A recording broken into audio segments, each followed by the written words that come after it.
I mentioned that it's a Karaite manuscript. We're living, or we're talking about a period when people lived, and they didn't say, "Oh, I can't look at that manuscript. That's from a group of people I don't agree with." They didn't do that. They said, "Look, this is an accurate copy of the Bible.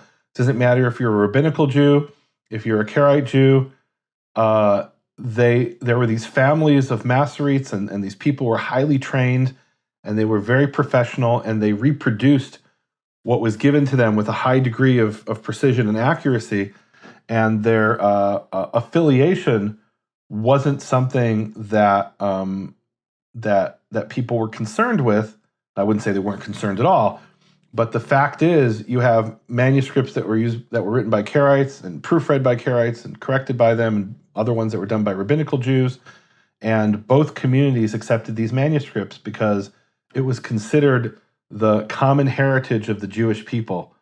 And so, and there were definitely differences between different scribal families. We have Ben Asher and Ben Naphtali, but it wasn't something that that the divide, the denominational divide, that wasn't a factor.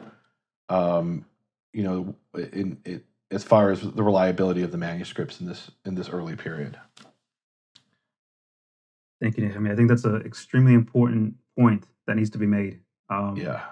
It's scary to think that if they had discriminated against these kind of manuscripts because they were not written by rabbinic scribes or vice versa, you know, what could be lost in history if they were that narrow-minded. Yeah. And look, it was also, and here, I mean, look, that's another thing that's really interesting. If there had been this, let's say, program where the rabbis decided, hey, we're going to change a bunch of the vowels in the Bible because we don't like somebody else's theology, well, the Karaites would have called them out on it. And if the Karaites had done that, the rabbis would have called them out on it. So you kind of have each group looking over each other's shoulders, and they couldn't change stuff even when they wanted to.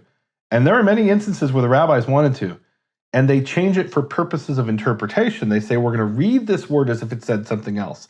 But when it came to the Bible manuscripts and how you read the verse in the synagogue, they didn't change that. They didn't have the authority to, and they couldn't get away with it. And even if they could get away with it, they wouldn't have dared. Yes. So that's, you know, yeah, it's pretty amazing.